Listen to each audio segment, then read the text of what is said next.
guys, I want to get back to our story time. I had to come in out of the wind. It's so windy outside, and I didn't want you to have to listen to all the wind like you did yesterday.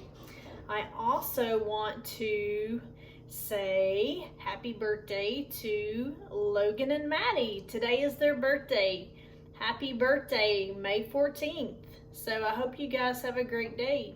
I want to go back and read a little bit of the last chapter, which is tennis ball. This is where Bob is talking about the tennis ball. The thing is, I would give anything to see my dear pal Ivan deep in the jungles of Africa, where he was born, or to see Ruby running across the savannah with a herd of elephants. Her big old ears flapping in the wind. I'd give up a mile-high pile of bacon cheeseburgers to see that happen. I really would. But it ain't happening. I get that, and so do they. When you're an animal, it helps to be a realist. Part 2. So we're going to start part 2. I showed you that yesterday. We just finished part 1, so now let's start part 2. Okay. Part 2 starts with the chapter Dream. This morning, I wake up in my cozy bed way too early for Julia to make me breakfast. She and her mom and dad are still asleep, and even the guinea pigs are silent. My belly grumbles, and once again, I curse my thumbelessness. Humans are one big design flaw. The inferior noses, the inscrutable humdrum rumps, and don't get me started on their odor, but the opposable thumb idea. Yeah, that was a nice upgrade.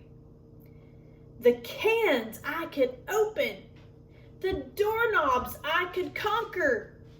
Anyways, I feel worried. Off. Worry's a waste of time. And it doesn't fit with my tough guy act, but sometimes I can't seem to help myself. Before I woke up, I've been dreaming about Ivan and Ruby and Stella. It wasn't a nice dream, a fun and run toe twitcher. Nope. This one was a nightmare, a bad one. We were swimming, all 4 of us, in a black, raging river. For some reason, I was in the lead, and I kept looking back, telling them I was going to save them. I'm going to save you. Me save them? 2 elephants and a gorilla? As I paddled like mad, their voices faded. I looked behind me, and they'd vanished. Here is an illustration of him, I guess, in the river. Okay. And then I heard it. A faint bark. That bark. I woke up then like I always do. I did an all-over shake, trying to toss off the stench of nightmare that clung to me like shampoo after a bath. I told myself to chill, get a grip, stop worrying about nothing.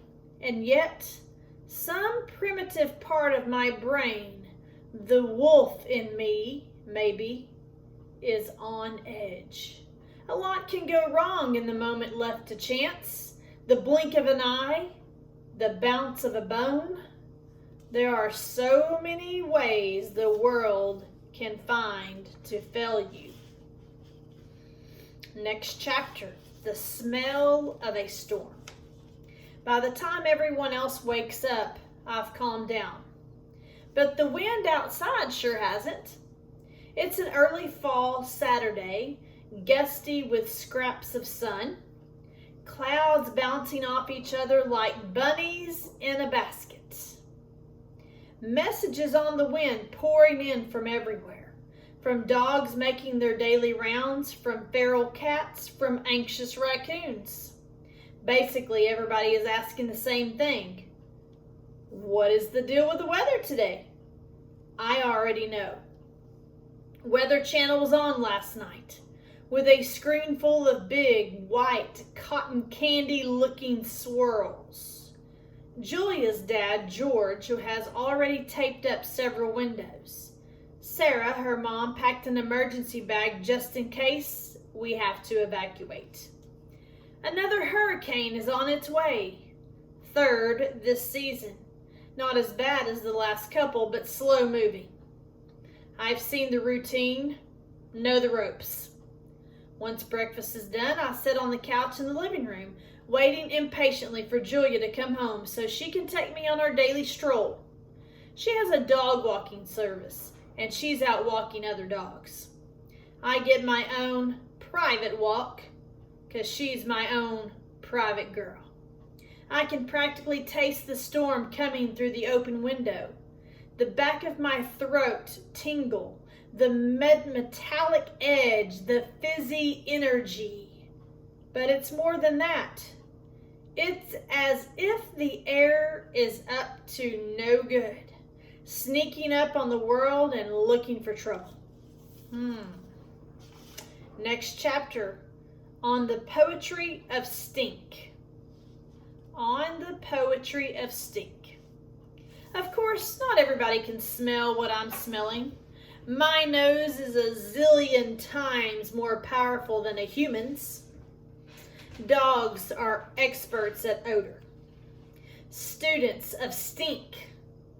We analyze the air the way humans read poetry, searching for invisible truths. And we don't just smell the good and bad stuff that people notice with their substandard schnozzes. The usual suspects, popcorn and lilacs and freshly sharpened pencils, diapers and Brussels sprouts and freaked out skunks. No, our noses get it all.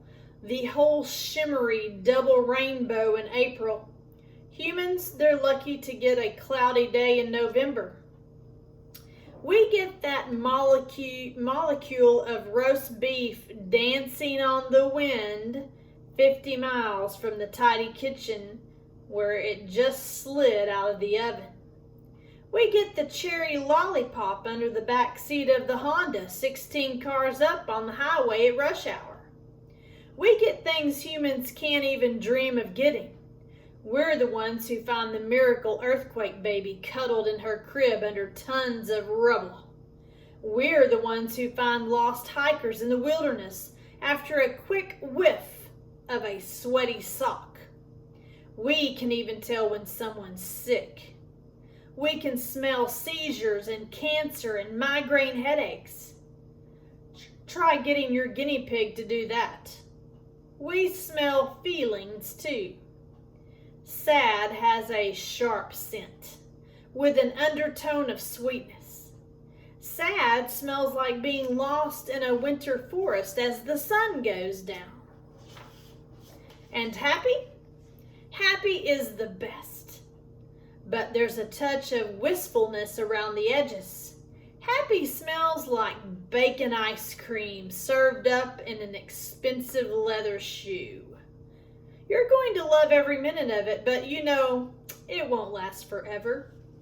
Next chapter, the news. Sometimes when Julia and I go for walks, I'll break at a corner. Corners are the best for fresh news. And she'll tug and say, "Come on, Bob, there's nothing there." Oh, but there is. Here's the thing about poop and pee. I get that humans are not into them. I see the bathroom door shut tight, the embarrassed, downcast gazes. You guys are totally missing out. There's a whole lot of info hiding in your average pee mail.